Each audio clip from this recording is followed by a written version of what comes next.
கர்த்தருடைய நாமம் மகிமைப்படுவதாக. நாம் யோவான் எழுதின சுவிசேஷம் 14வது அதிகாரம் 27வது வசனத்தை நாம் வாசிப்போம். முதல்ல யோவான் 14:27. சமாதானத்தை உங்களுக்கு வைத்து போகிறேன், என்னுடைய சமாதானத்தையே உங்களுக்கு கொடுக்கிறேன். உலகம் கொடுக்கிற பிரகாரம் நான் உங்களுக்கு கொடுக்கிறதில்லை. உங்கள் இருதயம் கலங்காமலும் பயப்படாமலும் இருப்பதாக. ஆண்டவராக இயேசு கிறிஸ்துவுக்கு சமாதான பிரபு என்ற ஒரு பெயர் உண்டு. அதாவது பிரின்ஸ் ஆஃப் பீஸ். ஆண்டவராக இயேசு கிறிஸ்து தன்னுடைய சீஷரிடத்தில் அவர் அதிகமாக சொன்ன வார்த்தை உங்களுக்கு சமாதானம் உண்டாயிருப்பதாக. நிருபங்கள் தோறும் அப்போஸ்தலர்கள் எழுதும் பொழுது சமாதானத்தை அதிகமாக முக்கியப்படுத்தி எழுதியிருக்கிறார்கள். இந்த உலகத்தில் இன்றைக்கி சமாதானம் எடுத்து போடப்பட்ட ஒரு நிலைமையில் இருக்குது. நம்ம வெளிப்படுத்தின விசேஷம்ல வாச்சோம்னா அந்த பூமியிலே சமாதானத்தை எடுத்து போடும்படியான ஒரு அதிகாரத்தை, கட்டளையே ஒரு தூதனுக்கு கொடுக்கப்படுவதை நாம் பார்க்குறோம். இன்றைக்கி நாடுகளுக்குள்ளே சமாதானம் இல்லை, ஜனங்களுக்குள்ளே சமாதானம் இல்லை, ஒரு நாட்டிலே உள்ள மக்களுக்குள்ளே சமாதானம் இல்லை, பிரிவினைகள். எல்லாவற்றுக்கும் மேலாக குடும்பங்களில் சமாதானம் இல்லை, சபைகளில் இன்றைக்கி சமாதானம் இல்லை. இப்படிப்பட்ட நிலைமையை நம்ம பார்க்குறோம். ஆனால் இயேசு வந்த வீட்டில் கண்டிப்பாக சமாதானம் இருக்கும், சந்தோஷம் இருக்கும். ஏன்னா ஆண்டவரே சொல்கிறாரு, என்னுடைய சமாதானத்தை நான் உங்களுக்கு தருகிறேன் என்று சொல்லி. கொலோசியருக்கு எழுதின நிருபத்தில் 3வது அதிகாரம் 15வது வசனத்தை வாசிங்க. கொலோசியர் 3:15. தேவ சமாதானம் உங்கள் இருதயங்களில் ஆளக்கடவது, இதற்கென்றே நீங்கள் ஒரே சரீரமாக அழைக்கப்பட்டீர்கள். Let the peace of Christ rule in your hearts. தேவ சமாதானம் போட்டிருக்கு இங்கே. கிறிஸ்துவனுடைய சமாதானம் உங்களுடைய இருதயங்களில் ஆளக்கடவுது.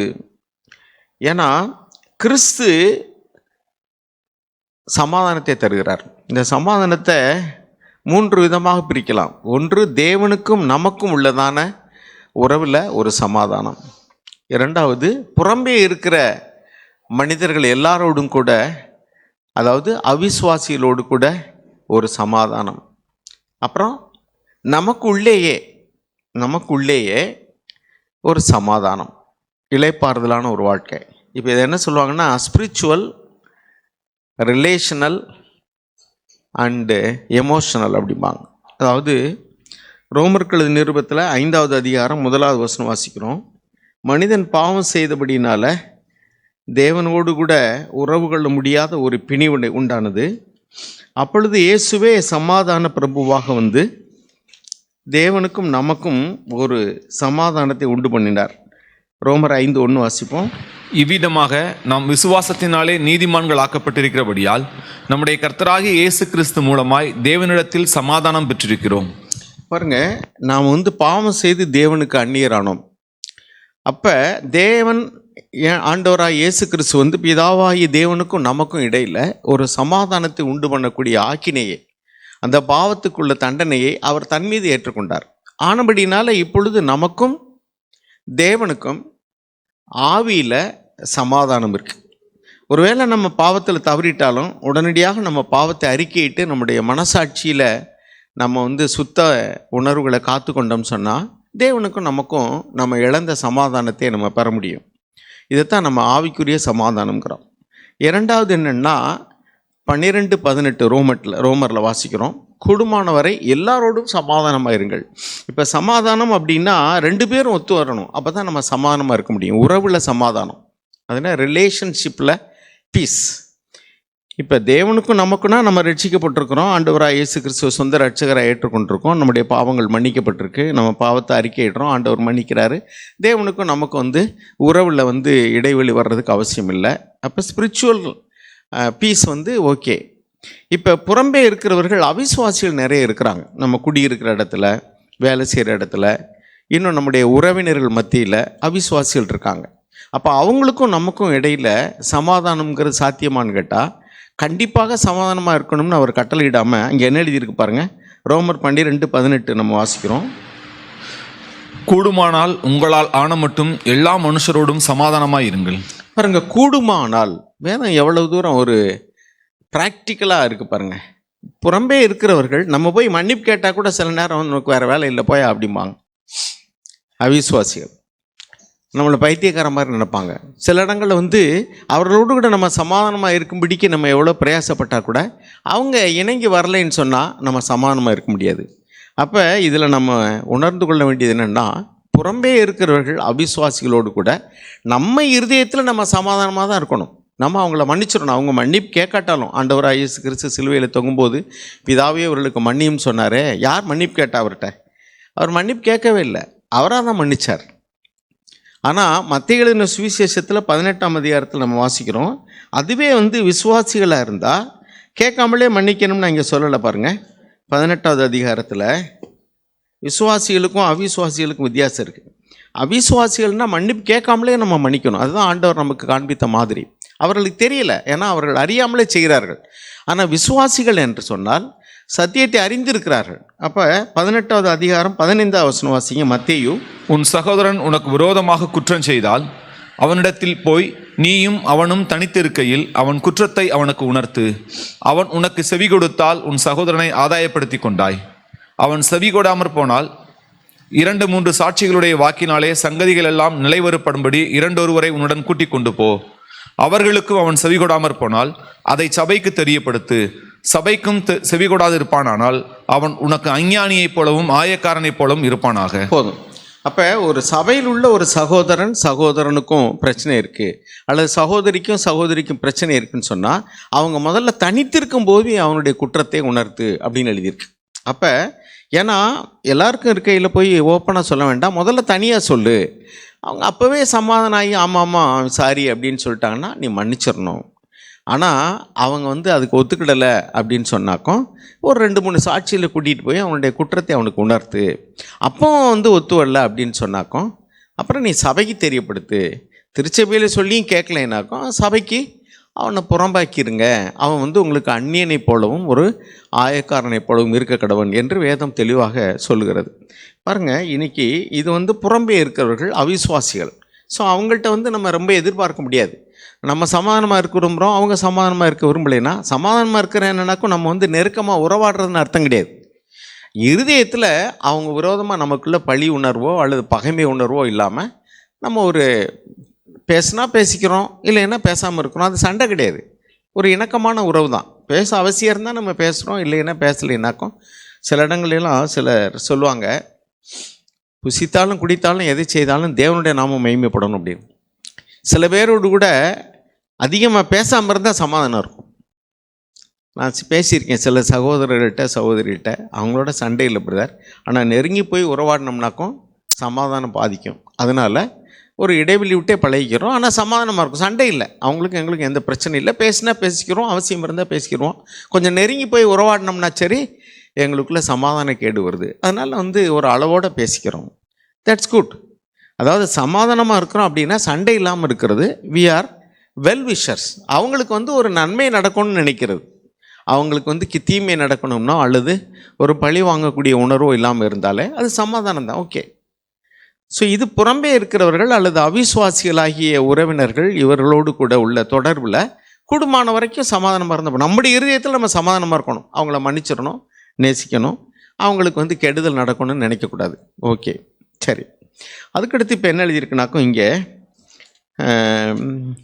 இதே ரோமருக்கு எழுதின நிருபத்தில் 8வது அதிகாரம் 6வது வசனம் வாசிங்களேன். ரோமர் 8:6. மாம்ச சிந்தை மரணம், ஆவியின் சிந்தையோ ஜீவனும் சமாதானமுமாம். பாருங்க, நம்ம சிந்தையிலேயே for the mind set on the flesh is death, but the mind set on the spirit is life and peace. அதாவது ஆவிக்குரிய சிந்தை, மாம்ச சிந்தை. மாம்ச சிந்தை அப்படின்னா நம்முடைய மாம்சமும் மனசும் விரும்புகிறவர்களை குறித்ததான யோசனைகள், சிந்தைகள். அப்போ அதில் வந்து நாம் எப்போதுமே வந்து அந்த சின்ஃபுல் நேச்சர், அதாவது பாவ சுவாவங்கள், நம்முடைய செல்ஃப் வில், சுயநலமாய் சிந்திக்கிறது, அதைத்தான் மாம்சம்னு சொல்கிறோம், செல்ஃப் வில். அப்போ நாம் என்ன விரும்புகிறோமோ அது நடக்கணும் அப்படிங்கிறதுலையும், நம்ம விரும்புகிறத அடையணுங்கிறதுலையும், நம்ம மாம்சம் என்ன இச்சிக்கிறதோ அதை குறித்ததான சிந்தனையில் நம்ம மேலோங்கி நின்றோம் சொன்னால் நம்முடைய இருதயத்தில் சமாதானம் இருக்காது.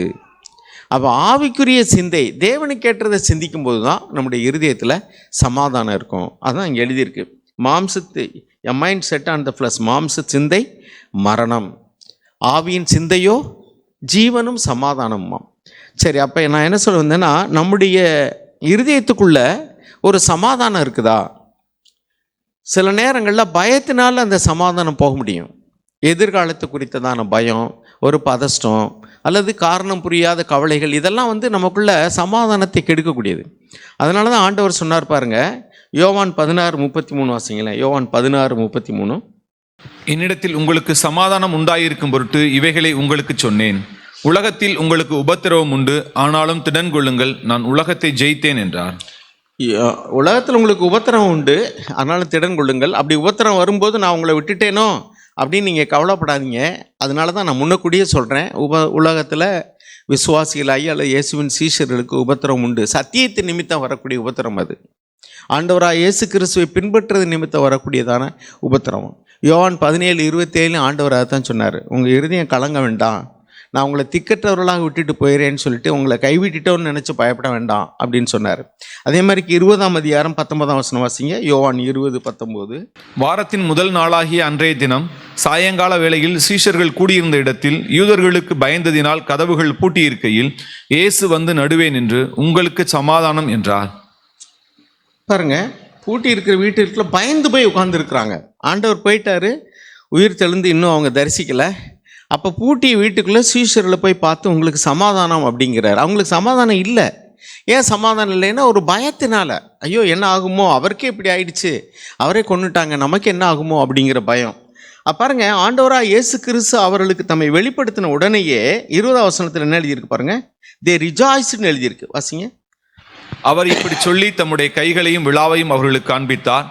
சீஷர்கள் கர்த்தரை கண்டு சந்தோஷப்பட்டார்கள். பார்த்தீங்களா, திடீர்னு நான் செத்து போயிட்டேன்னு நினைக்காதீங்கப்பா, நான் உயிரோடு தான் இருக்கிறேன், நான் மரித்தேன் உயிர்த்தேன், இதோ சதா காலங்களும் நான் பிழைத்திருக்கிறேன், அதனால் மரணத்தை கண்டுலாம் பயப்பட வேண்டாம் அப்படின்னு சொல்லிட்டு அவங்கள காமிச்ச உடனே அடுத்தாப்புல என்ன எழுதியிருக்கு, அவர்கள் சந்தோஷப்பட்டார்கள். தே ரிஜாய்ஸ்டு.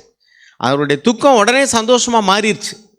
அவர்களுடைய சமாதான கேடெல்லாம் போய் அவருடைய இருதயத்தில் இப்போ மகிழ்ச்சி வர ஆரம்பிச்சிருச்சு.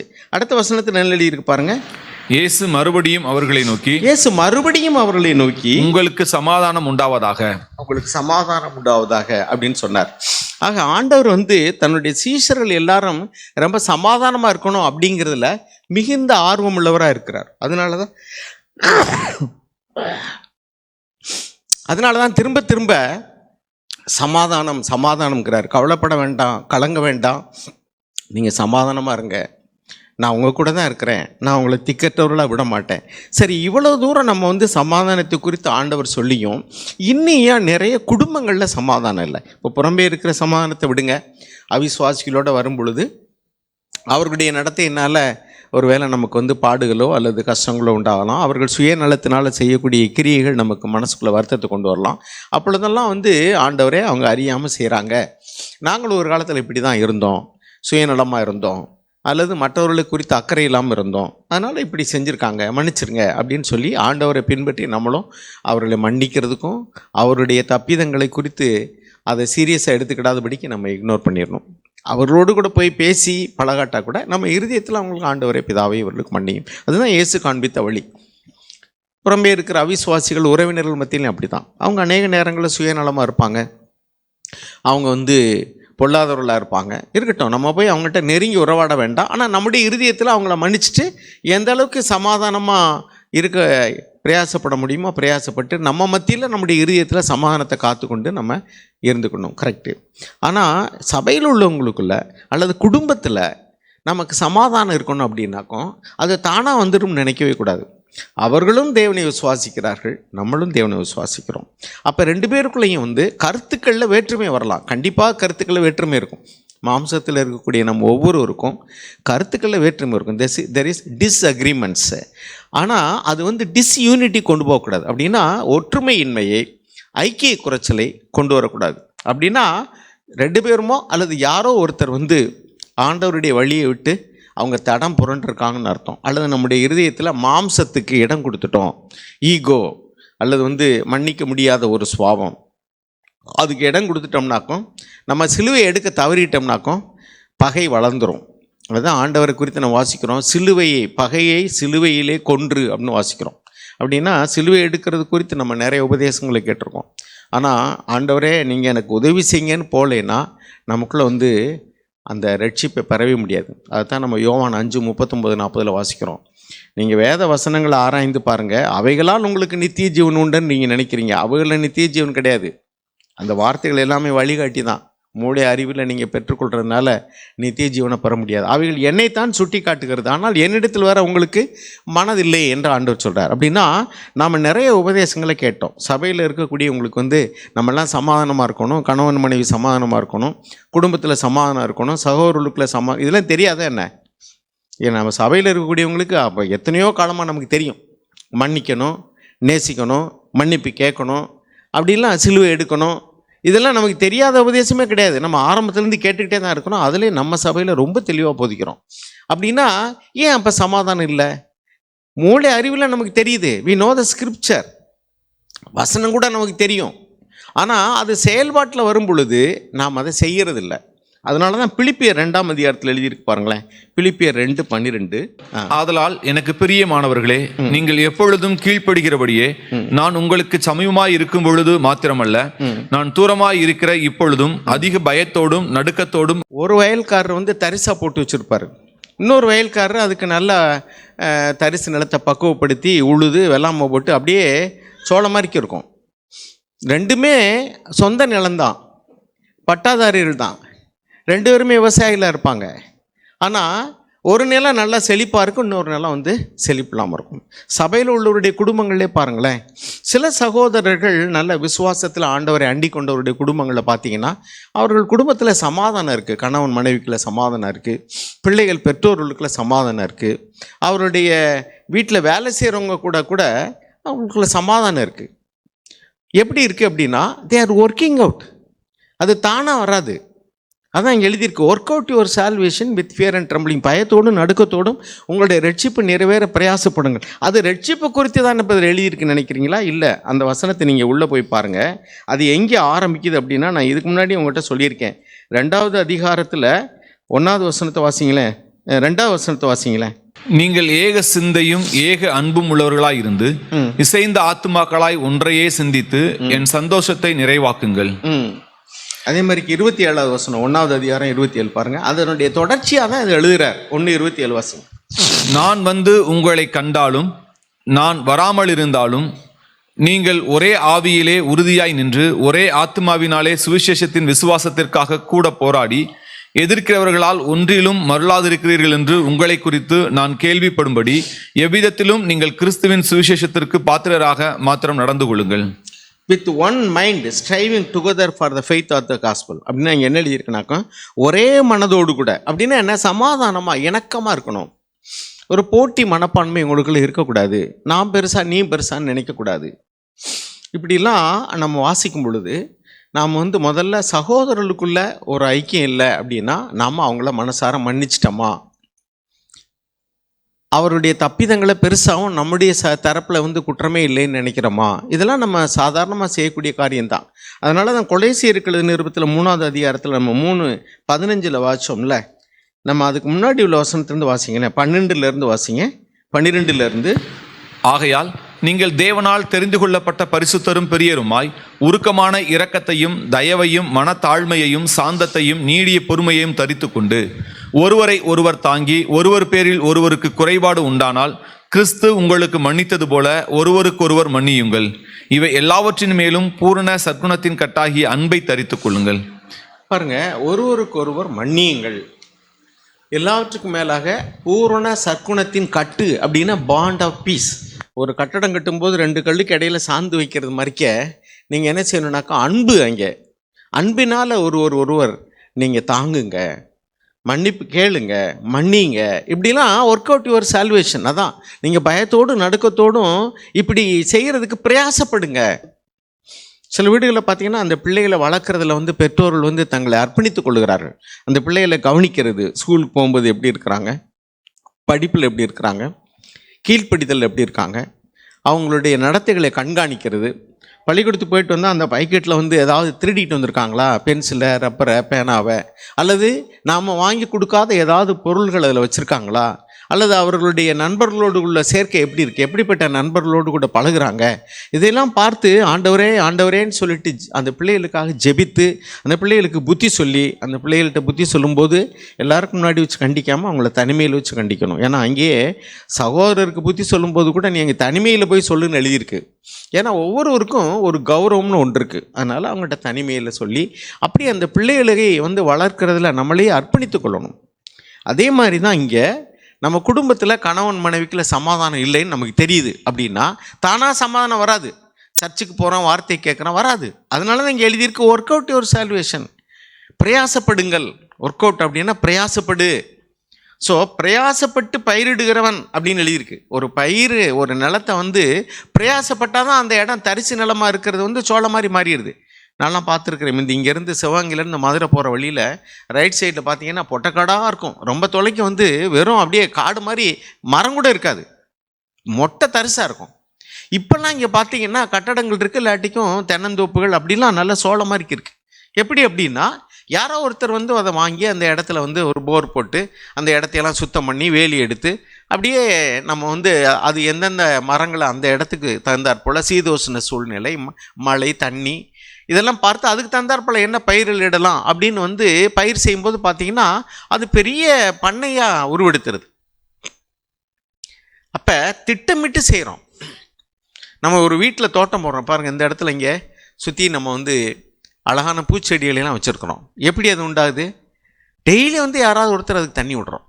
ஒரு நாள் வெயில் அன்றைக்கி, ஒரு நாள் 2 நாளைக்கு டியூட்டி போட்டவங்க வந்து தண்ணி விடலைனாக்கும் அந்த செடிகள்லாம் அப்படியே வாடிடும், பட்டு போயிடும். அப்போ என்ன செய்கிறோம்? டெய்லி வந்து ஒரு நாள் டெய்லி வந்து யாராவது அங்கே தண்ணி விடுறாங்க, அதுக்கு வந்து உரம் போடுறாங்க, அதுக்கு வந்து பூச்சி வெடிச்சுன்னா அதை வெட்டுறோம். அப்போ அதை எப்படி வளர்க்கணும், எந்த இடத்துல எந்த செடியை வரணும், எந்த பூச்செடியை வைக்கணும், அதெல்லாம் பார்த்து திட்டம் போட்டு தான் நம்ம வளர்த்துருக்குறோம். இப்போ எங்கள் வீட்டிலாம் பார்த்தீங்கன்னாக்கா பூரா பழக்கன்றுகள், பழம் தரக்கூடிய மரங்கள், செடிகள் தான் வச்சுருக்கோம். வேறு அங்கே பூ பூக்கிறத அங்கே வைக்கலை. காரணம் என்ன? எனக்கு இது வேணும், எனக்கு ஒரு முருங்கை மரம் வேணும், எனக்கு ஒரு மாமரம் வேணும், எனக்கு ஒரு நார்த்த மரம் வேணும். இப்படி நம்ம திட்டமிட்டு ஒன்றே வச்சு அதுக்கு வந்து உரம் போட்டு அப்படி உண்டாக்குறோம். ஆனால் வீட்டில் சமாதானம் மட்டும் அதான் வந்துடணும் அப்படின்னா எப்படி வரணும்? அது அதுதான் எழுதியிருக்கு, நீ பிரயாசப்படணும். இப்போ நான் மட்டும் பிரயாசப்பட்டால் முடியுமானா இல்லை. அதுக்கு அடுத்த வசனத்தை படித்து பாருங்கள். God is at work within you. 13ஆம் வசனம் வாசிங்க, பிலிப்பியர் 2:13. ஏனெனில் தேவனே தம்முடைய தயவுள்ள சித்தத்தின்படி விருப்பத்தையும் செய்கையையும் உங்களில் உண்டாக்குகிறவராய் இருக்கிறார். விருப்பத்தையும் செய்கையையும் உண்டாக்குகிறவர் அப்படின்னு இருக்கு இங்கிலீஷ்ல எழுதி. God is at work within you. தேவன் உனக்குள்ள கிரியை செஞ்சுட்டு இருக்காருப்பா, பரிசுத்த ஆவியானவர் கொடுத்து. நீ அவருக்கு செவி கொடு, நீயும் சேர்ந்து கிரியை செய். பாருங்க, நம்ம வந்து சர்ச்சுக்கு வர்ற பிள்ளைகளுக்கு சண்டே கிளாஸ் நடத்துகிறோம், வாலிபர்களுக்குன்னு கூட்டம் நடத்துகிறோம். எதுக்காக? We are at work within them. அவங்களுடைய கிறிஸ்துவ வாழ்க்கையில் அவங்க வந்து இளம் வயதிலே ஆண்டவரை அறிந்து கொள்ளணும், ஒழுக்கம் தவறிடக்கூடாது, தெய்வ பயத்தோடு வளரணும் அப்படின்னு அவங்களுக்கு வந்து வேதத்திலிருந்து பல வார்த்தைகளை சொல்லி கதை பாட்டு மூலமாக சின்ன பிள்ளைகளுக்கும், அதே மாதிரி கொஞ்சம் பெரியவங்களுக்கு கூப்பிட்டு வச்சு அவங்களுக்கு நல்ல வார்த்தைகளை சொல்லி அந்த வாலிய பருவத்தில் அவங்களுக்கு விசுவாசத்தையும், பாவத்தை குறித்ததான எச்சரிக்கையும், நண்பர்களை குறித்ததான எச்சரிக்கையும், உலகத்தை குறித்த எச்சரிக்கையெல்லாம் சொல்லி அநேக சகோதரர்கள் தங்களை அர்ப்பணித்துக் கொள்கிறார்கள். இது என்ன? தேவனுடைய சார்பாக சபை அதை தன்னை ஈடுபடுத்திக் கொள்கிறது. அப்போ பெற்றோர்களாகிய அவர்களும் வீட்டில் போய் அவர்கள் வசனத்தை படிக்க சொன்னாங்களா, வசனத்தை படிக்க வைக்கிறது. அந்த பிள்ளைகளுக்கு நாமளே ஒரு நல்ல மாதிரியாக இருக்கிறது. நாம் வந்து கணவன் மனைவி சமாதானமாக இல்லைன்னா அங்கே வந்து பிள்ளைகள் சீறிட்டு போவாங்க. They will have a feeling of insecurity. பாருங்கள், குடிகாரர்கள் இருக்கக்கூடிய வீடுகளில் நிறைய பிள்ளைகள் வந்து வாலிப வயசில் வந்து தவறான முடிவெடுத்து யாரு கூடயாவது போயிடுறாங்க. ஏன்னா நமக்கு அப்பா அம்மா வந்து ஒரு நல்ல வாழ்க்கையை அமைத்து தர முடியாது. தே ஃபீல் இன்செக்யூர்டு, ஒரு பாதுகாப்பற்ற நிலைமையை உணர்றாங்க குடிகாரராக இருக்கக்கூடிய வீடுகளில். அப்போ அந்த பிள்ளைகளுடைய இருதயத்தில் வந்து இப்படி ஒரு உணர்வு உண்டாகிறதுக்கு யார் காரணம்? தகப்பனோ அல்லது தாயோ தான் காரணம். அவங்க 2 பேரும் எப்போ பார்த்தாலும் சண்டை போட்டுக்கிட்டே இருக்காங்க. அந்த பிள்ளைகள் வந்து வெளியில் அவர்களுக்கு நண்பர்களை தேட ஆரம்பிப்பார்கள். அது உலக நண்பர்கள், ஆணுக்கு ஆணாக இருக்கலாம், பெண்ணுக்கு பெண்ணாக கூட இருக்கலாம். ஏன்னா அந்த குடும்பத்தில் ஒரு சமாதானம் இல்லை. அவங்க வீட்டுக்கு வரும்பொழுதே வந்து ஏன்டா வீட்டுக்கு போகிறோம், எந்த நேரம் வந்து அடிதடி நடக்கும், சண்டை நடக்கும். அந்த பிள்ளைகளுக்கு வந்து ஒரு பாதுகாப்பற்ற உணர்வு, ஒரு சமாதானம் இல்லை. அப்போ அந்த வீட்டில் எப்படி தேவன் தங்குவார்? பைபிள் எழுதியிருக்கு, ஒரு வீட்டுக்கு போனீங்கன்னா நீங்கள் வாழ்த்துங்க, சமாதான பாத்திரன் அந்த வீட்டில் இருந்தான்னா அந்த வீட்டில் நீங்கள் சொன்ன சமாதானம் தங்கும், நீங்கள் அந்த வீட்டில் தங்கிருங்க. சமாதான பாத்திரன் அந்த வீட்டில் இல்லைன்னு சொன்னால் நீங்கள் கூறிய சமாதானம் உங்களுக்கு திரும்ப வந்துடும், நீங்கள் அந்த வீட்டில் தங்க வேண்டாம், அவங்க தூசியை போட்டு தட்டி போட்டுவாங்க. ஆண்டவர் சொன்னார். மத்தேயு எழுதின சுவிசேஷம் 10ஆம் அதிகாரம் நினைக்கிறேன் 34 வாசிங்க. ஆண்டவராக இயேசு கிறிஸ்து இந்த பூமியில் எல்லாருக்கும் சமாதானத்தை தர வரல. அவர் சொல்றாரு, பூமி மேல் சமாதானத்தை அனுப்ப வந்தேன் என்று எண்ணாதிருங்கள், சமாதானத்தை அல்ல பட்டயத்தை அனுப்ப வந்தேன். எப்படியெனில் மகனுக்கும் தகப்பனுக்கும் மகளுக்கும் தாய்க்கும் மருமகளுக்கும் மாமிக்கும் பிரிவினை உண்டாக்க வந்தேன். ஒரு மனுஷனுக்கு சத்துருக்கள் அவன் வீட்டாரே. போதும். அப்ப வீட்டிலேயே வந்து தேவனுடைய பிள்ளைகளுக்கும் தேவனுடைய பிள்ளைகள் அல்லாதவருக்கும், அதாவது மாம்சத்தின்படி வாழுகிறவர்களுக்கும் ஆவிக்குரிய வாழ்க்கையில் இருக்கிறவங்களுக்கும் சமாதானம் இருக்காது, பிரிவினை உண்டாகும். 12வது வசனம் வாசிங்க. 12:13. ஒரு வீட்டுக்குள் பிரவேசிக்கும் போது அதை வாழ்த்துங்கள். அந்த வீடு பாத்திரமாய் இருந்தால் நீங்கள் கூறின சமாதானம் அவர்கள் மேல் வர கடவது. அபாத்திரமாய் இருந்தால் நீங்கள் கூறின சமாதானம் உங்களிடத்திற்கு திரும்ப கடவது. அப்போ ஒரு வீட்டுக்கு போகும்போது அந்த வீட்டில் ஒருத்தன் சமாதானம், இந்த வீட்டில் சமாதானம் உண்டாகிறதுக்கு ஒருத்தராவது இருக்கணும். அப்படி இல்லைன்னா அந்த வீட்டில் சமாதானம், தேவனுடைய சமாதானம் தங்காது. அருமையான சகோதர சகோதரிகளே, நம்முடைய குடும்பங்களில் கணவன் மனைவி 2 பேருமே நம்ம வீட்டில் சமாதானம் இருக்குதா, அப்போ தான் தேவன் தங்குவார். சீஷர்களுக்கே சொல்கிறார், அந்த வீட்டில் சமாதானம் தங்கலைன்னு சொன்னால் நீ வந்துரு, அந்த வீட்டில் தங்காத, சமாதான பாத்திரன் இருந்தால் நீ அந்த வீட்டில் தங்கு. அப்போ நம்முடைய இருதயத்தில் சமாதானத்துக்கு நம்ம வந்து பாத்திரராக இருக்கணும். ஆண்டவரே நான் சமாதானமாக இருக்க விரும்புகிறேன், அப்போ தான் தேவன் தங்குவார். நம்ம இருதயத்தில் சமாதானம் இல்லைன்னு சொன்னால் நம்ம குடும்பத்தில் சமாதானம் எப்படி இருக்கும்?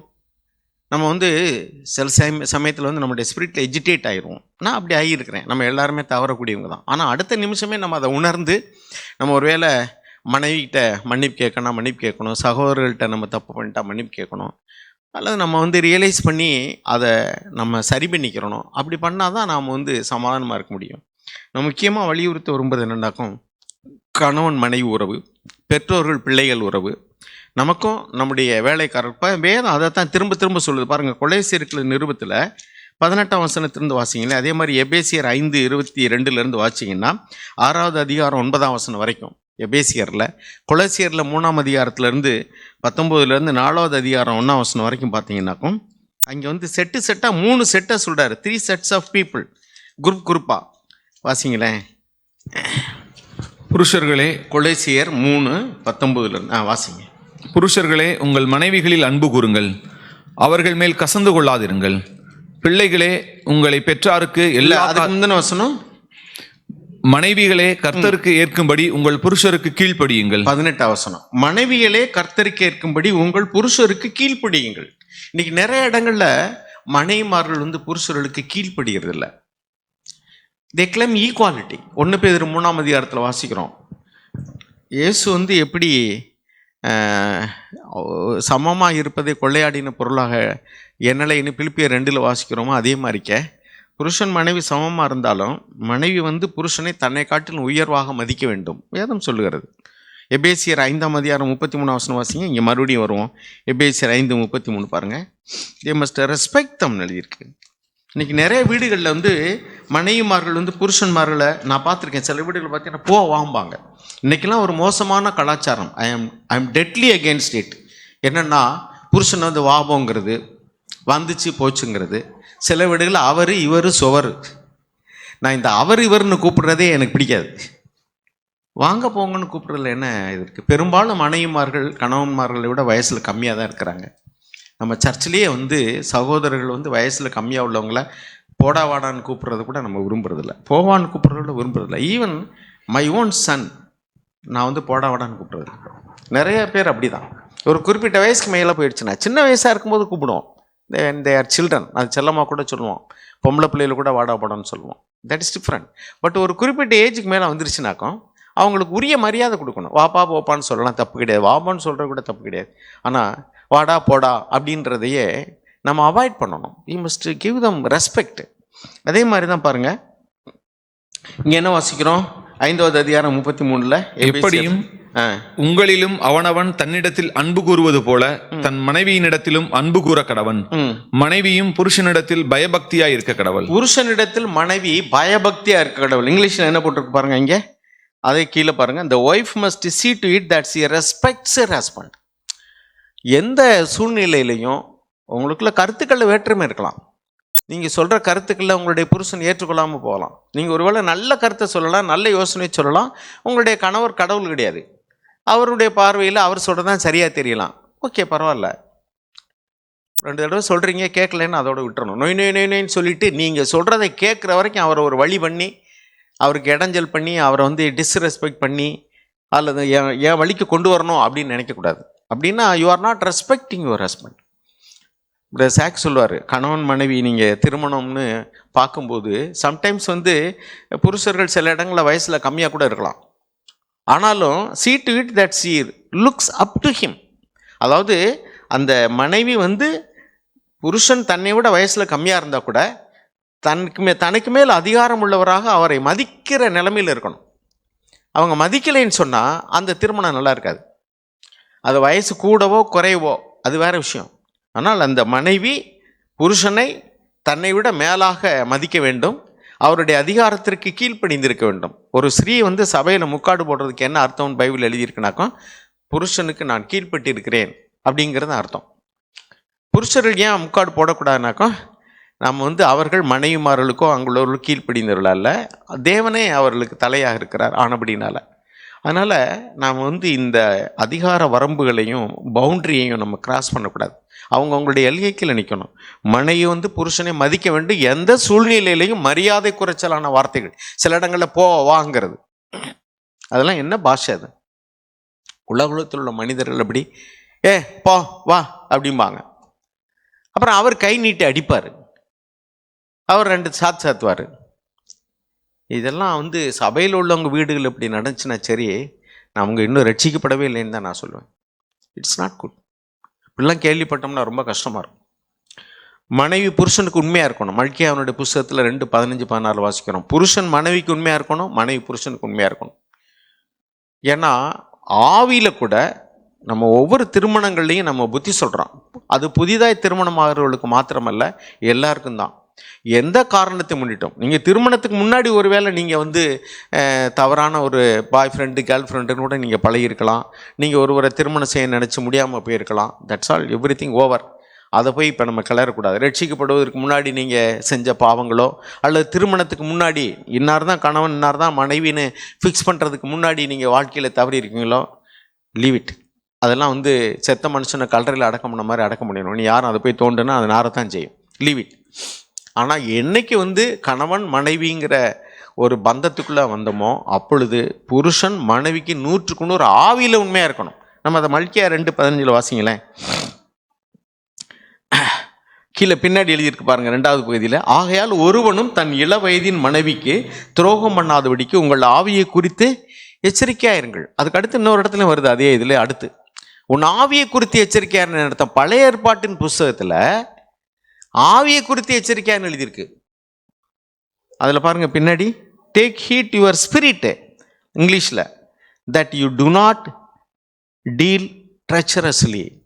உன்னுடைய மனைவிக்கு உன் சிந்தனையில் கூட உன்னுடைய புருஷன் உன்னுடைய மனைவி ஸ்தானத்தில் இன்னொரு பெண்ணை நீ கற்பனை பண்ணியே பார்க்கக்கூடாது. அதே மாதிரிக்கு தான் ஒரு மனைவி தன் புருஷனுடைய ஸ்தானத்தில் இன்னொரு ஆண்மகனை கற்பனை பண்ணி கூட பார்க்கக்கூடாது. அப்படி பார்த்தால் அது விபச்சாரம். இந்த பைபிள் அப்படி தான் எழுதியிருக்கு. ஒரு ஸ்ரீ இச்சையோடு பார்க்கிற இவனும் தன் இருதயத்தில் அவளுடனே விபச்சாரம் செய்தாயிற்று. எனவே சிந்தனையில் கூட நாம் வந்து புருஷன் மனைவிக்கோ மனைவி புருஷனுக்கோ துரோகம் பண்ணக்கூடாது. அது விபச்சாரம், ஆவிக்குரிய ஒரு விபச்சாரம். எனவே நாம் அது குறித்து, நம்ம ஆவியை குறித்து நாம் எச்சரிக்கையாக இருக்க வேண்டும். அதுக்கு அடுத்து எத்தனையோ காரியங்களில் தவறுகள் இருக்கலாம்.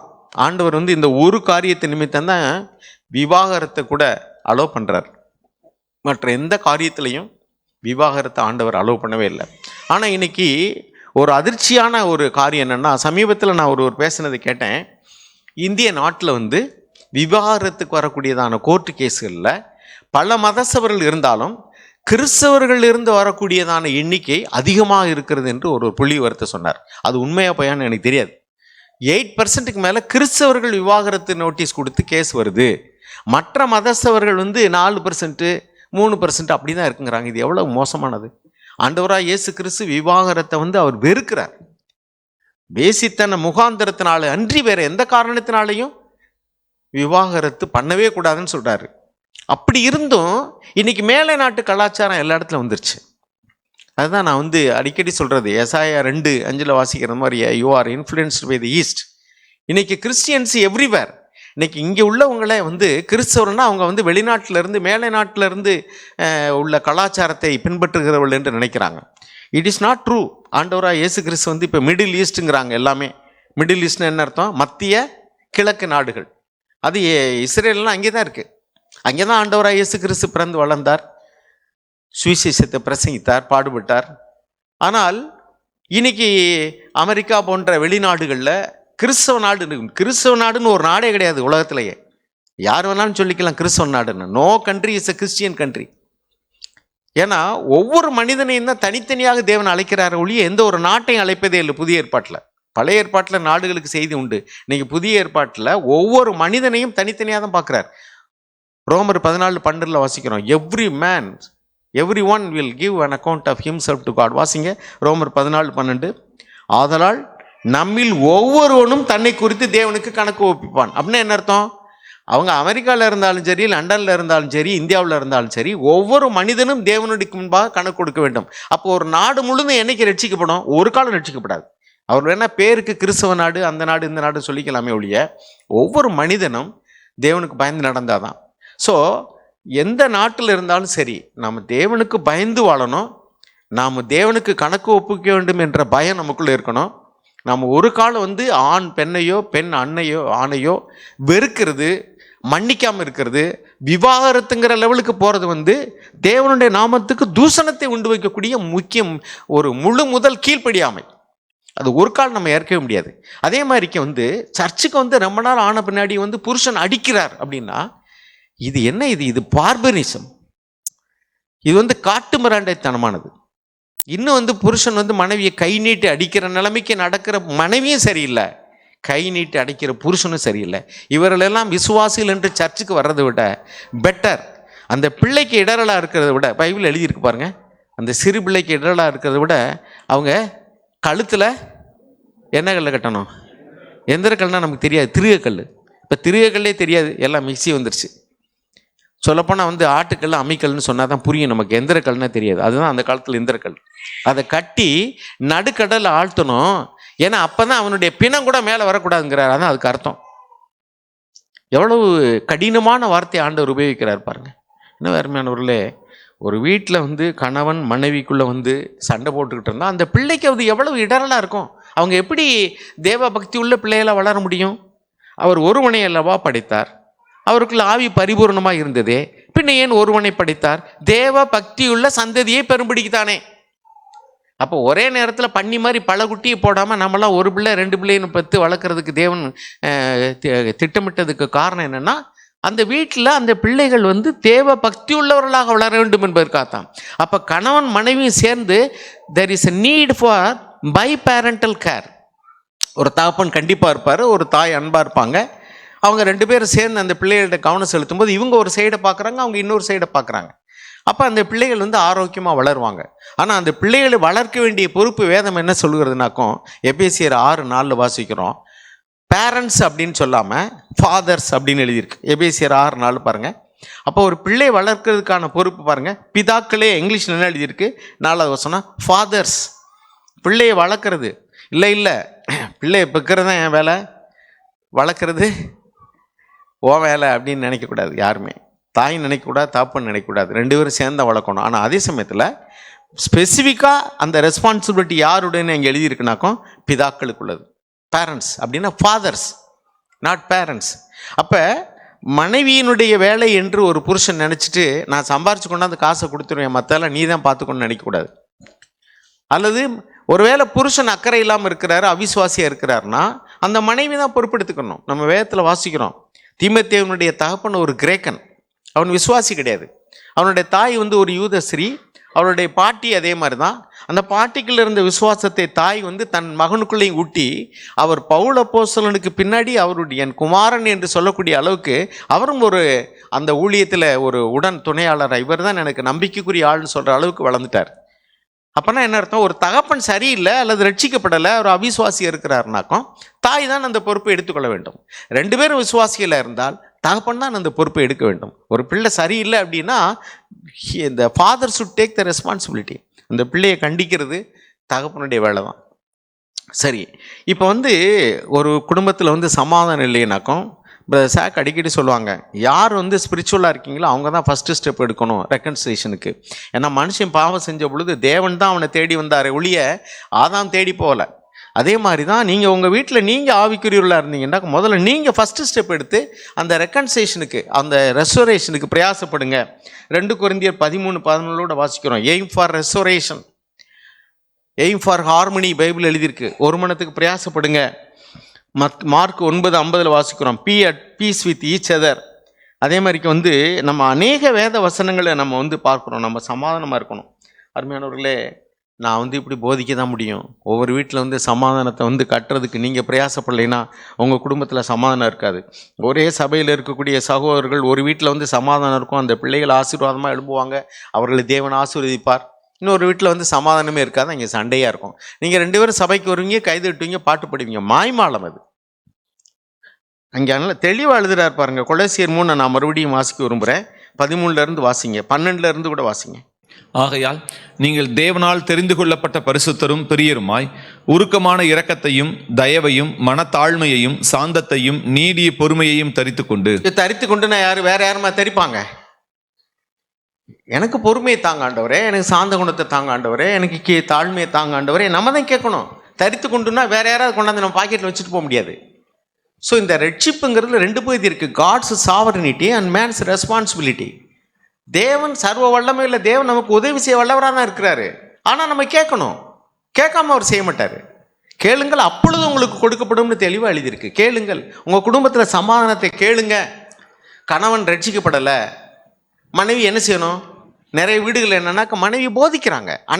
அநேக வீடுகளில் வந்து புருஷர்கள் ரட்சிக்கப்படாததுக்கு காரணம் என்னன்னாக்கா மனைவிமார்கள் வந்து டீச்சர்ஸாக மாறிடுறாங்க. எனக்கு தெரியும், நான் யோக்கியன், நீ என்ன யோக்கியன் அப்படின்ட்டு. மனைவிமார்கள் போதிக்கவே கூடாதுன்னு எழுதியிருக்கு. 1 பேதுரு 3:1 வாசிங்க. இங்கே கை வச்சுக்கோங்க. 1 பேதுரு 3:1 வாசிங்க. 1 பேதுரு 3:1.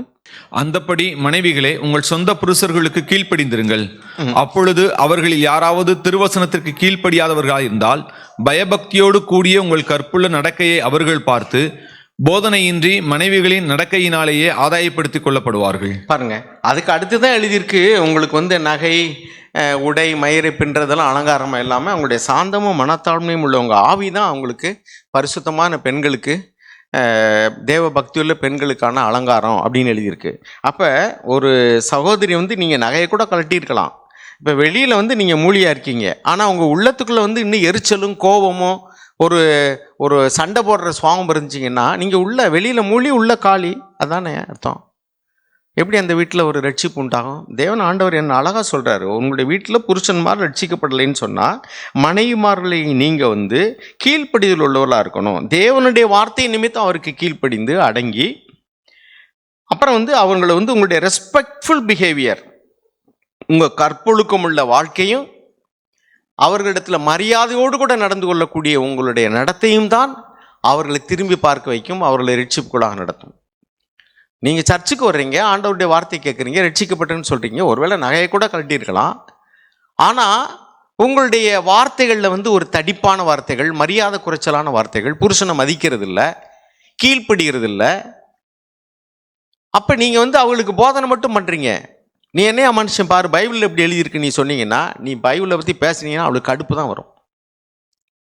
நீ சபைக்கே போகாதேன்னு சொன்னதெல்லாம் நான் கேள்விப்பட்டிருக்கேன். சில வீடுகளில் புருஷன்மார்கள் வந்து வேலைக்கு போகாமல் இருந்து மனைவிமார்கள் வந்து அவங்கள எதிர்த்து பேசி சண்டை போட்டதுனால அந்த புருஷன்மார்கள் வந்து நீ சர்ச்சுக்கே போகாத, நீ சர்ச்சுக்கு போய் என்னத்தை கிழிச்ச, முதல்ல எப்படி இருந்து அப்படியே தான் இருக்கிற, அப்புறம் எதுக்கு நீ சர்ச்சுக்கு போகக்கூடாதுட்டாங்க. எங்கே கை வைக்கணுமோ அங்கே போய் கை வைக்கிறாங்க.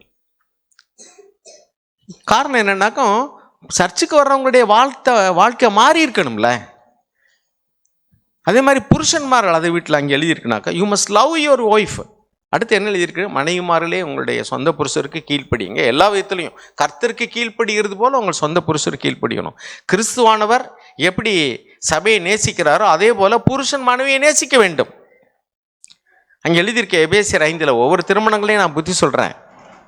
அதாவது என்ன எழுதியிருக்கு அப்படின்னா, ஒரு மனைவி ஒரு புருஷன் எப்படி இருக்கணும்னா ஆண்டவர் மாதிரியாக இருக்கிறாரு. சபையில் கரை திரையுள்ள ஜனங்களாக நம்ம கூடியிருக்கிறோம். நம்மை சுத்திகரிப்பதற்கு கிறிஸ்து தன்னையே ஒப்பு கொடுத்தார். அதே மாதிரி தான் உங்கள் மனைவியின் இடத்துல ஒரு குறை இருந்துச்சுன்னா நீங்கள் போய் ஊராக போய் சொல்லிட்டு தெரியாதீங்க. முதல்ல உங்கள் மனைவிக்காக நீங்கள் ஜெபம் பண்ணுங்க. அவங்களுக்கு நீங்கள் நல்ல ஒரு அன்பு கூர்ந்து அவங்களிடத்துல உங்கள் அன்பை காட்டுங்க. அப்புறம் அவங்களுக்கு நீங்கள் சமயம் கிடைக்கும்போது அவங்களுக்கு புத்தி சொல்லுங்க. மனைவிக்கு புருஷன் புத்தி சொல்லலாம், ஆனால் முதல்ல அன்பு கூறணும். சுவர் இருந்தால் தான் சித்திரம் வரைய முடியும். அன்பு காட்டி தான் கண்டிப்பு.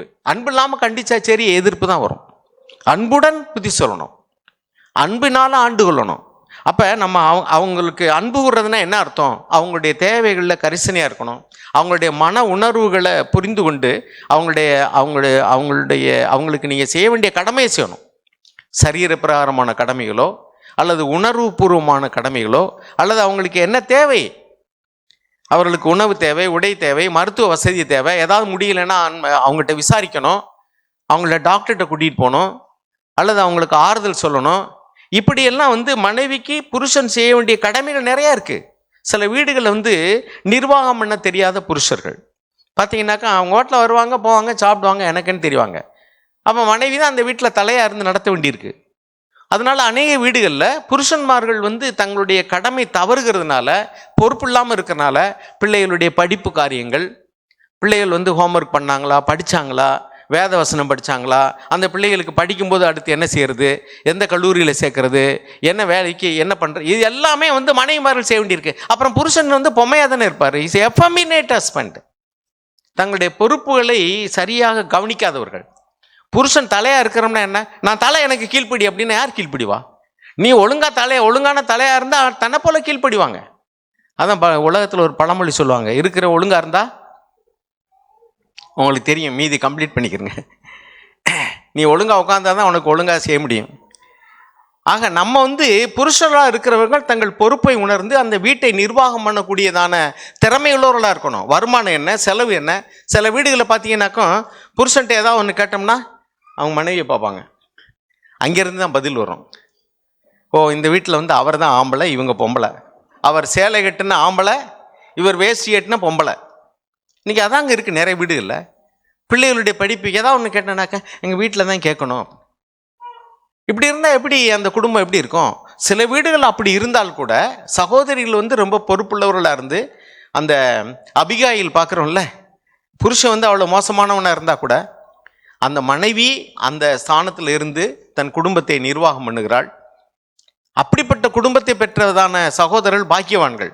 அங்கே எழுதியிருக்கு, அப்படிப்பட்டதான மனைவிமார்கள் வீட்டை விசாரித்து, வேலைக்காரர்களை விசாரித்து, பிள்ளைகளை விசாரித்து, புருஷனுக்கு ஒரு வேலையும் கொடுக்காம அவனை மகாராஜா மாதிரி வச்சிருந்தா அவன் தேசத்து மூப்பர்களோடு உட்கார்ந்திருக்கையில் அவன் தலைவனாக இருப்பான். ஏன்னா அவன் தான் எல்லா பொறுப்பும் எடுத்துக்கிறான்ல. அப்படிப்பட்டதான குடசாலையான ஸ்திரியை கண்டுபிடிப்பவன் யார்? அது அவளுடைய விலை முத்துக்களை பார்க்கிலும் உயர்ந்ததுன்னு எழுதியிருக்கு. அப்படி ஒரு சிலருக்கு குணசாலியான ஸ்திரீகள் அமைஞ்சிடுறாங்க. அவங்க என்ன செய்கிறாங்கன்னாக்கா எல்லா வேலையிலும் அவங்களே செஞ்சு புருஷர்களை ஃப்ரீயாக விட்டுறாங்க. அப்போ புருஷர்கள் என்னன்னாக்கும் நாட்டு காரியத்தில், சபை காரியத்தில் அவர்கள் எந்திரிச்சு பிரகாசிக்கிறாங்க. இப்போ பாருங்கள், இன்றைக்கி நாட்டில் பெரிய பெரிய ஆவிக்குரிய தலைவர்கள்னு எடுத்துக்கிடுங்க, அல்லது உலக தலைவர்கள் கூட எடுத்துக்கோங்க. அவங்க எப்போ பார்த்தாலும் பொது சேவையில் இருக்கிறாங்கன்னு எப்படி இருக்கிறாங்க? அவங்க வீட்டில் உள்ளவங்க அதை கவனிக்கிறாங்க, அதனால் அவங்க போகிறாங்க. அதே மாதிரி சபையில் உள்ள சகோதரர்கள் அவங்க குடும்பத்தில் உள்ளவங்க பிள்ளைகளை பார்க்குறது, மற்ற வேலைகளை செஞ்சு நான் பார்த்துக்கிறேங்க நீங்கள் போங்க அப்படின்னு சொன்னாதான் புருஷன் போய் மற்ற ஆவிக்குரிய காரியங்களில், சபை காரியங்களில் அவர் வேலை செய்ய முடியும். அவங்க ஃப்ரீயாக விடலை. எப்போ பார்த்தாலும் பார்த்துருக்கேன், சில வீடுகளில் பார்த்தீங்கன்னா சௌரி எப்போ பார்த்தாலும் காலை பிடிச்சி இழுத்துக்கிட்டே இருப்பாங்க.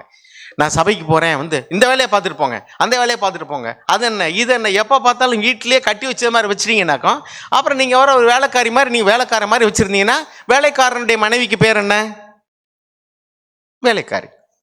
மகாராஜனுடைய மனைவிக்கு பேர் மகாராணி. அப்போ நீங்கள் மகாராணி மாதிரி இருக்கணும்னா முதல்ல உங்கள் வீட்டுக்காரரை மகாராஜா மாதிரி வச்சுக்கணும். நீங்கள் அவருக்கு கீழ்ப்படியாமல் ஏற்று பேசி அவர் உங்கள்கிட்ட கோவப்பட்டு சண்டை போட்டு அடித்து வீட்டில் ஒற்றுமை இல்லை, சமாதானம் இல்லை. ஒருத்தர் இப்படி சொல்லுவார், ஆஃபீஸில் வேலை செய்கிற ஒருத்தர் வந்து, என்னங்க இன்னும் போகலை, எப்போ பார்த்தாலும் நீங்கள் காலையில் சீக்கிரம் வந்துடுறீங்க, சாயங்காலம் இவ்வளோ லேட்டாக போகிறீங்க, எப்போ பார்த்தாலும் வேலை வேலை வேலைன்னே இருக்கீங்களாடா. அட போயா, வீட்டுக்கு போனான்னா நான் படுற பாடு பெரும்பாடு. அதனால் இங்கேயே கிடந்துட்டு அவங்க சாப்பிட்டுட்டு தூங்குற நேரம் பார்த்து போக வேண்டியது. சோறு போடுறாங்களா போடலையே, சாப்பிட்டு தூங்கிட்டு காலையில் சீக்கிரம் வந்துருச்சு, ஆஃபீஸில் வேலை இருக்குன்னு ஓடியாந்துரு. ஏன்னா வீட்டில் சண்டை சாணம் வச்சு போய் வேறு வழியில். ஒரு வீட்டில் அட்மாஸ்பியர் நல்லா இருந்தால் தானே நம்ம அங்கே இருக்கிறதுக்கு இன்ட்ரெஸ்ட் இருக்கும். ஒரு மனைவி எப்போ பார்த்தாலும் நோய் நோய் நோய் நோயின்னு இருக்கான்னு வச்சுங்களேன், அந்த புருஷன் வந்து வெளியில் போக தான் விரும்புவாங்க. அப்போ புருஷன் வந்து வீட்டுக்குள்ளே வந்தாச்சுன்னா இந்த ஒரு மலர்கள் என்ன செய்யுமோ, அந்த வண்டுகள் வந்து உட்காந்துச்சுன்னா அப்படியே மூடிக்கணுமா அவங்கள. அது மாதிரில நீங்கள் எந்த அளவுக்கு அவங்கள சந்தோஷமாக வச்சுக்கிறீங்களா, வாங்க காஃபி குடிங்க அப்படிங்க இப்படி செய்யுங்கன்னு சொல்லிட்டு உங்கள் வீட்டில் வந்து அவங்கள சந்தோஷமாக வச்சுக்கிட்டிங்கன்னா அவங்க வீட்டை விட்டு போக விரும்பவே மாட்டாங்க. ஆனால் வீட்டில் நீங்கள் வந்து எப்போ பார்த்தாலும் கடுகடுன்னு குறை சொல்ல, அது வேணும் இது வேணும் அப்படி இப்படி நோய் நோயின்னுக்கிட்டு இருந்தீங்கன்னா வீட்டுக்கு வர்றதே அவங்க விரும்ப மாட்டாங்க. ஏன்னா இன்றைக்கி அநேக சகோதரிகள் வந்து எப்படி நடக்கணும்னு தெரியாதனால வீட்டை நரகமாக்கி வச்சுருக்காங்க.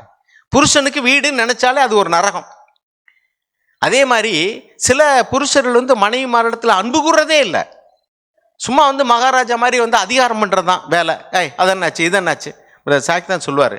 சில பேர் வந்து வீடுகளில் பேசுகிற பாசியம் என்னென்னா, மனைவிமார்கிட்ட வந்து சாப்பாடு ரெடியா, செருப்பங்க, என் ட்ரெஸ் எங்கே இருக்குது, போயிட்டு வரேன் அப்படின்னா என்னென்னாக்கா, அந்த டிப்ளமேட்டிக்காக ஒரு நாட்டில் உள்ள பிரதம மந்திரி இன்னொரு பிரதம மந்திரி பேசினாங்கன்னா சரி, அவங்களுடைய பேச்சுகள்லாம் செக்ரட்டரிஸ் வந்து எழுதி வச்சுருவாங்க, அதை தான் பேசுவாங்க.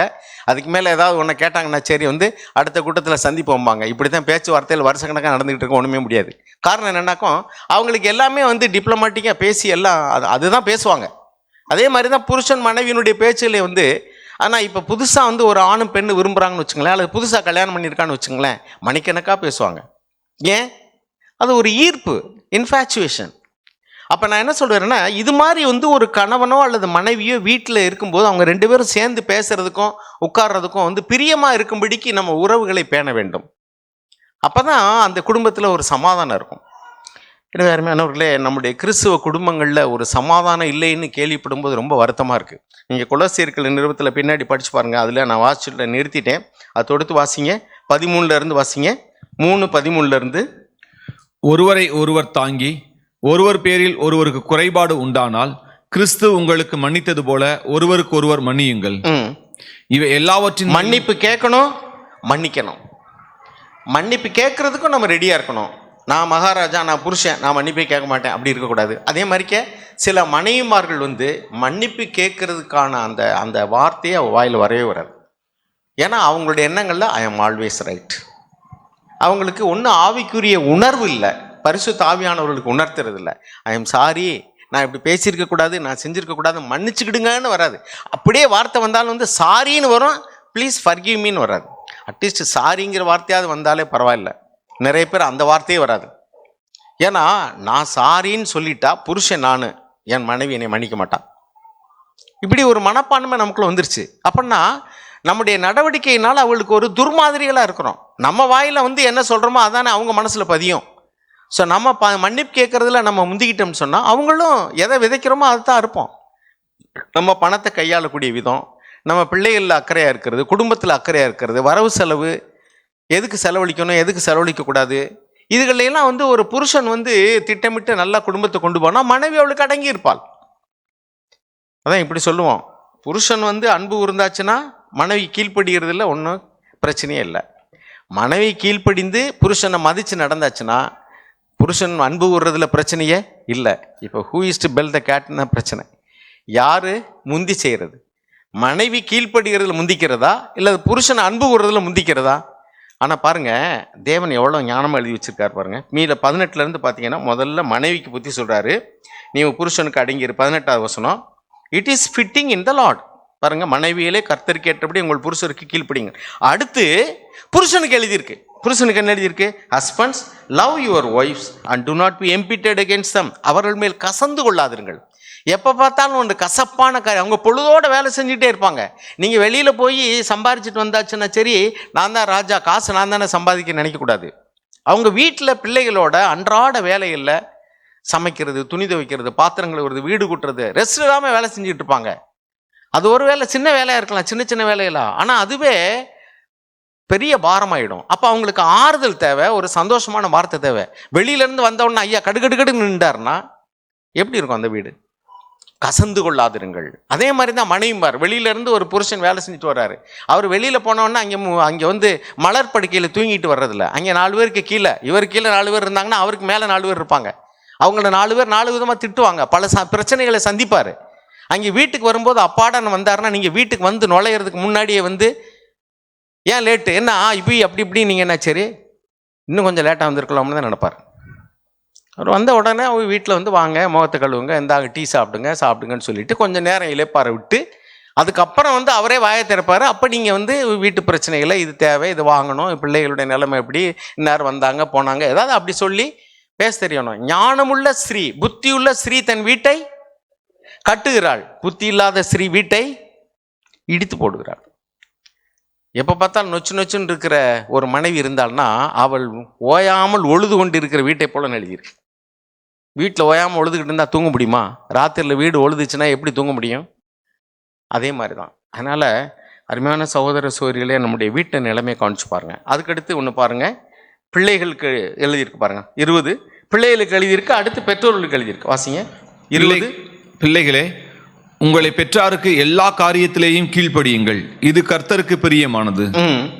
பிதாக்களே, உங்கள் பிள்ளைகள் திடனற்று போகாதபடி அவர்களுக்கு கோபமூட்டாதிருங்கள். பாருங்க, 2 பேருக்கு எழுதியிருக்கு. பிள்ளைகள் எப்படி இருக்கணும், தகப்பன்மார் எப்படி இருக்கணும். கோபம் ஊட்டுறது மாதிரி சண்டை போடாதீங்க. பிள்ளைகிட்ட சொல்லும்போது பக்குவமாக சொல்லுங்கள். ஒரு சில பிள்ளைகள்கிட்ட சும்மா வாயில் சொன்னாலே போதும், தம்பி பாப்பா அப்படி சொன்னாலே போதும். அவங்கள்ட்ட போய் நீங்கள் வந்து கடினமான வார்த்தைகளை சொல்ல வேண்டியதே இல்லை. அவர்கிட்ட வந்து வார்த்தையை சொன்னாலே கீழ்ப்படுகிறேன்னா அடிக்க வேண்டியதில்லை. பிறம்பை கையாடாதவன் மகனை பகைக்கிறான்னு எழுதியிருக்கு. வாசம் தான், அடிக்க வேண்டிய விதத்தில் அடிக்கணும். முரட்டாட்டம் பண்ணாங்கன்னா, கீழ்ப்படியலைன்னு சொன்னால் கொஞ்சம் பனிஷ்மெண்ட் கொடுக்கணும். ஏதோ மறந்துட்டு செய்யலை அல்லது வந்து ஏதோ அசால்ட்டாக இருந்துட்டாங்கன்னாக்கா ஒரு தடவைக்கு 2 தடவை புத்தி சொல்லலாம், அவங்களுக்கு கனிவாக சொல்லணும். அப்போ எப்போ உலகத்தில் ஒரு பழமொழி சொல்லுவாங்களா, ஆடுற மாட்டை ஆடி கறக்கணும், பாடுற மாட்டை பாடி கறக்கணும்பாங்க. அப்படின்னா எல்லாருக்கும் ஒரே மாதிரியான ஒரு ட்ரீட்மெண்ட்டு சரியில்லை. அதனால் அப்படி எழுதியிருக்கு பாருங்கள் 2 பேருக்கும். அதுக்கடுத்து என்ன எழுதியிருக்கு பாருங்கள் 22, 23, வேலைக்காரர்களுக்கும் எஜமான்களுக்கும் எழுதியிருக்கு. சரி, அருமையானவர்களே, நேரம் போயிடுச்சு. நான் சொல்ல விரும்புகிறது இதுதான், நம்முடைய குடும்பங்களில் சமாதானம் இல்லை அப்படின்னா சமாதானத்தை தேடி சமாதான புருஷர்களாய் நம்ம வந்து பிரயாசப்படணும். புருஷர்கள் அந்த குடும்பத்தினுடைய சமாதானத்துக்கு பிரயாசப்படணும். மனைவிமார்கள் ஒத்துழைக்கணும், மனைவி புருஷனை மதிக்கணும், புருஷன் வந்து மனைவியின் இடத்துல அன்பு கூறணும். 2 பேரும் சேர்ந்து அந்த குடும்ப சமாதானத்துக்கு பிரயாசப்படணும். 2 பேரும் சபையில் உள்ளவங்களாக இருந்தால், ஒருவேளை அப்படி உங்களுக்குள்ளே அப்படி ஒர்க் அவுட் பண்ணிக்கிற முடியலைன்னு சொன்னால், சபையில் உள்ளதான பொறுப்புள்ள சகோதரர்கள் அல்லது உங்களுக்கு நம்பிக்கைக்குரிய உங்களுடைய குடும்ப பிரச்சனையில் வெளியில் போய் விளம்பரம் பண்ணாதபடிக்கு உங்களுக்கு யார் வந்து உங்களிடத்தில் அன்பு கூர்ந்து உங்கள் குடும்பத்தையும் கௌரவத்தையும் காப்பாற்றி உங்களுக்கு நல்ல ஆலோசனை சொல்லுவாங்களோ, அப்படிப்பட்ட நபர்களை சபையில் தெரிந்து கொண்டு அவர்கிட்ட போய் நீங்கள் வந்து கண்ணு வச்சது மாதிரி காதுங்காது வச்சது மாதிரி சொல்லி அவங்கள்ட்ட வந்து கொஞ்சம் ஆலோசனை பெறலாம். 2 பேரும் ஆலோசனைக்கு போகலாம், அல்லது சபையினுடைய மூப்பர்கள் அல்லது நம்பிக்கைக்குரிய சகோதரிகள்கிட்ட போகலாம். நீங்கள் வந்து பிரச்சனைகளை இப்படி கையாள தெரியலேன்னு சொன்னால், ஒருத்தர் கொஞ்ச நாளைக்கு முன்னாடி சபைக்கு வந்துட்டு தற்கொலை பண்ணிட்டாருங்க. கொலை பண்ணுறது தான் பாவம்னு எழுதியிருக்கா. தன்னை கொண்டாலும் கொலை தான், அடுத்தவனை கொண்டாலும் கொலை தான். தன்னை கொண்டால் தற்கொலை, மற்றவர்களை கொண்டா கொலை. கொலை செய்யக்கூடாதுன்னு வெளிப்படையாக பழைய ஏற்பாட்டில் எழுதின கற்பனைக்கு கீழ்ப்படிய முடியாது போனாங்கன்னா காரணம் என்ன? இது ஒரு நாளில் நடக்கலை. அவங்க ஒன்று மாய்மாலம் பண்ணி உண்மை இல்லாமல் இருந்திருக்கணும். நிறைய வீடுகளில் வந்து கணவன் மனைவி பிரிகிறாங்கன்னா காரணம் என்ன? ஒன்று 2 பேருமே உண்மை இல்லை அல்லது ஒருத்தராவது உண்மை இல்லை, அதான் காரணம். ஸோ நான் என்ன சொல்கிறேன்னா, ஆண்டவருடைய வார்த்தை கேட்டால் மட்டும் போதாது, மூளை அறிவு பெருத்துச்சுனாக்கும் அது பிரயோஜனமே இல்லை. நான் வந்து புதிய ஏற்பாட்டில் இது ஆதி ஆகமத்தில் வந்து 2 விருட்சம் இருக்குன்னு எழுதியிருக்கு. ஒன்று என்னது? நன்மை தீமை அறியத்தக்க மரத்தின் கனி. இன்னொன்று என்னது? ஜீவ விருட்சம். அந்த ஜீவ விருட்சம்னா என்ன? அதில் நீதிமொழிகள் 3:18 எழுதியிருக்கு. பிறகு சாக் எழுதின புக்கில் எழுதியிருக்காரு பாருங்க. அங்கே நீங்கள் அதை அந்த வசனத்தை வாசிங்களா, அதை மட்டும் வாசி முடிப்போம். நீதிமொழிகள் 3:18 பாருங்க. அது தன்னை அடைந்தவர்களுக்கு ஜீவ விருட்சம், அதை பற்றி கொள்கிற எவனும் பாக்கியவான். அது தன்னை அடைந்தவர்களுக்கு ஜீவ விருட்சம். எது தெரியுமா? ஞானம், விஸ்டம். ஒரு வீடு ஞானத்தினாலே கட்டப்படும்னு எழுதியிருக்கு. அந்த நன்மை தீமை அறியத்துக்கு விருட்சம் எதுவும் எப்படின்னாக்கும் ஞானம். ஒன்று ஞானம், இன்னொன்று நன்மை தீமை அறியத்துக்க கனினா என்னது? அறிவு. ஒன்று அறிவு, மூளை அறிவினால சத்தியத்தை அறிந்து கொள்வது, அது மரணத்துக்கு தான் கொண்டு போகும். இன்னொன்று என்னது? விஸ்டம். அது எங்கேருந்து கிடைக்கும்? தேவனிடத்துல தான் கிடைக்கும். தேவன் தமக்கு பயப்படுகிறவர்களுக்கு, நீதிமான்களுக்கு மெய் ஞானத்தை வைத்து இருக்கிறார் எழுதியிருக்கு. அறிவுபூர்வமாக நீங்கள் போனீங்கன்னா யூ வில் ஃபெயில். இன்னைக்கு இந்த உபதேசத்தை கேட்டோன்னே போய் நாளிலிருந்து இப்படி கொஞ்ச நாளைக்கு பண்ணுவீங்க, அப்புறம் முடியாமல் போயிடும். அப்போ தேவனை சார்ந்து வரணும். ஒவ்வொரு சூழ்நிலையிலும் ஆண்டவரே என்னுடைய மனைவி எப்படி இருக்காங்க, என் சூழ்நிலை எப்படி இருக்குது, என் பிள்ளைகள் எப்படி இருக்காங்க, அல்லது என் புருஷன் எப்படி இருக்காரு, நான் என்ன செய்யணும் ஆண்டவரே, நீங்கள் ஆண்டவர்கிட்ட போனீங்கன்னா he will give you wisdom. கர்த்தருக்கு பயப்படுவதே ஞானத்தின் ஆரம்பம். ஞானம் உள்ளவங்களுக்கு தான் வீட்டை கட்டக்கூடியதான அந்த முறையை தேவன் சொல்லிக் கொடுப்பார். பிள்ளைகளை வளர்ப்பதற்கான இதை தருவார். அப்போ சமாதானம் தேவனுடைய ஞானத்திலேருந்து நமக்கு வரணும், தேவனுக்கு பயப்படக்கூடிய பயத்திலேருந்து வரணும். எனவே அருமையானவர்களே, குடும்பங்களில் சமாதானம் இல்லைன்னு சொன்னால் கேள்விப்படவே கஷ்டமாக இருக்குது. அதில் கை நீட்டி அடிக்கிற புருஷர்களை மரியாதை இல்லாமல் பேசக்கூடிய மனைவிமார்கள், இப்படியெல்லாம் வந்து கேள்விப்படும்போது அவர்கள் சபைக்கு வர்றது வேஸ்ட். மனம் திரும்பணும், ஒருவரை மதிக்கணும், அன்பு செலுத்தணும். நம்ம எவ்வளவோ மேலான சத்தியங்களை பேசிக்கிட்டு இருக்கிறோம். இன்னும் கீழான நிலைமையிலே இன்னும் ஆட்கள் இருக்கிறாங்கன்னா இவங்க 30% கூட தேரல, அது 0%. இதெல்லாம் இன்னும் கை நீட்டி அடிக்கக்கூடியவர்கள், இன்னும் வந்து புருஷர்களை மரியாதை இல்லாமல் பேசுகிறவர்கள். வெளியில் போய் சொன்னால் 2 பேருடைய அசிங்கமும் வெளியாயிரும். அதனால் வெளியிலையும் சொல்ல மாட்டாங்க. ரொம்ப மாய்மாலம் பண்ணி ரொம்ப நல்லவர்களை போல நடித்து கொள்வது. அவர்கள் ஒரு கால் மாய்மாலக்காரனுக்கு ஐயோன்னு தான் பைபிள் எழுதியிருக்கு. நீ நடித்து வெளியில் தெரியாமல் வச்சுக்கிட்டீங்கன்னா உன் வீட்டில் ஒரு கால் வந்து விடுதலை இருக்கவே இருக்காது. உன்னால் முடியலேன்னு சொன்னால் at least get advice from people. நல்ல சகோதர சகோதரிகள்கிட்ட, ஞானம் உள்ளவர்கிட்ட போய் ஞானத்தை பெறுங்க. கர்த்தர் ஆசீர்வதிப்பார். தேவன் நமக்கு நல்ல வார்த்தையை தந்திருக்கிறார். பிரியமானவர்களே, சமாதானம் குடும்பங்களில் இல்லை அப்படின்னா தெய்வ பயம் இல்லை. தேவனுக்கு பயப்படுகிற பயம் இல்லாதனால தான் ஞானம் இல்லாமல் போகுது. ஞானம் இல்லாதனால தான் சமாதானம் இல்லாமல் போகுது. அதாவது நம்ம நிறைய வார்த்தைகள் நம்ம கேட்குறோம். ஆனால் அந்த வார்த்தையை கேட்டு ஆண்டவரே நான் இப்படி இல்லையே எனக்கு உதவி செய்யுங்கன்னு தேவன்கிட்ட வந்தோம்னா, அங்கே பிலிப்பியர் 4:6 வாசிக்கிறோம், ஒன்றுக்கும் கவலைப்படாமல் எல்லாவற்றையும் ஸ்தோத்திரத்தோடே தேவன்கிட்ட வாங்க, தேவனுக்கு தெரியப்படுத்து, அப்பொழுது எல்லா புத்திக்கும் மேலான தேவ சமாதானம் ஒரு இருதயத்தில் தங்கும். அப்போ என்னால் முடியலையே, நான் தப்பு பண்ணிட்டேனே, நான் அப்படி பேசிட்டேனே, நான் அப்படி நடந்துட்டேனே, நான் சத்தத்தை உயர்த்திட்டேனே, என்னால் முடியலையே, என்னை மன்னிச்சிருங்க ஆண்டவரே. அப்படி தேவ சமூகத்தை தேடினோம்னா தேவன் சமாதானத்தை தருவார். ரொம்ப லகுவாக தான் வச்சுருக்காரு. தேவனுடைய வழி ரொம்ப கடினமாகலாம் கிடையாது. கணவன் மனைவிக்குள்ள ஒரு பிரச்சனைன்னு சொன்னால் அது அந்த இடத்துல சமாதானத்தை தேடுன்னே இருக்குது பைபிளில். சமாதானத்தை பிரதர் பேசும்போது பிரயாசப்படாமல் அந்த சமாதானம் வராது. பேதுருவில் வாசிக்கிறபடி சமாதானத்தை தேடி, பொல்லாப்புக்கு விலகி சமாதானத்தை தேடி அப்படின்னு வாசிக்கிறோம். 2 பேருக்கு வாக்குவாதம் பிரச்சனைனா யாராவது ஒருத்தர் விலகி ஆகணும். அப்படின்னம்னா அந்த இடத்துல பொல்லாப்புக்கு அங்கே யாரோ ஒருத்தர் விலகுறார். தெய்வ பயம் இருக்கு அங்கே சமாதானம் வரும். அடுத்து தேவன் நம்மகிட்ட பேசுவார். நான் கொஞ்சம் வேகமாக பேசிட்டேன், நான் அப்படி சொல்லியிருக்கக்கூடாது, இப்படி பேசியிருக்கக்கூடாது. குடும்பங்களுக்காகவே தேவன் இந்த நாளில் நமக்கு நல்ல ஆலோசனை வார்த்தைகளை தேவன் நமக்கு பேசியிருக்கிறார். நாம் இருதயத்தில் காத்துக்கொள்வோம். அதாவது யாக்கோப்பு எழுதின ஒரு வார்த்தையை மட்டும் நான் வாசிக்கிறேன். 3வது அதிகாரம் 14வது வசனம். உங்கள் இருதயத்திலே கசப்பான வைராக்கியத்தையும் விரோதத்தையும் வைத்தீர்களானால் நீங்கள் பெருமை பாராட்டாதிருங்கள். சத்தியத்திற்கு விரோதமாய் பொய் சொல்லுகிறவர்களுமாய் இருங்கள், பொய் சொல்லாமலும் இருங்கள். இப்படிப்பட்ட ஞானம் பரத்திலிருந்து இறங்கி வருகிற ஞானமாயிராமல் லௌகீக சம்பந்தமானதும் ஜென்ம சுபாவத்துக்குரியதும் பேய்த்தனத்துக்கு அடுத்ததுமாய் இருக்கிறது. வைராக்கியமும் விரோதமும் எங்கே உண்டோ அங்கே கலகமும் சகல துர்ச்சைகளும் உண்டு. பரத்திலிருந்து வருகிற ஞானமோ, முதலாவது நல்லா கவனிங்க, பரத்திலிருந்து தெய்வ பயமுள்ள ஒரு மனுஷன்ட்ட முதல்ல தேவன் ஞானத்தை கொடுக்குறார். தேவ பயம் இருந்துச்சுன்னா தேவன் அந்த மனுஷனுக்கு ஞானத்தை தருவார். அந்த சகோதரனுக்கும் அந்த சகோதரிக்கே அது ஞானத்தை தருவார். எப்படி தருவார்னா, முதலாவது அவனுக்குள்ள அந்த ஞானம் என்ன சொல்லும் அப்படின்னா, பரிசுத்தத்தை பேசும். இது தப்பு, நான் அப்படி பேசுனது, நான் அப்படி சிந்தித்தது, சொன்னது தவறு அப்படின்னு எனக்குள்ளே போதிக்கும். முதலாவது அது எனக்குள்ள உணர்த்தும். முதலாவது சுத்தமுள்ளதாயும், பின்பு சமாதானம், சாந்தம், இணக்கம், இரக்கம், நற்கனி இவைகள்லாம் எனக்குள்ள உருவாகும். மாய்மாலம் இருக்காது.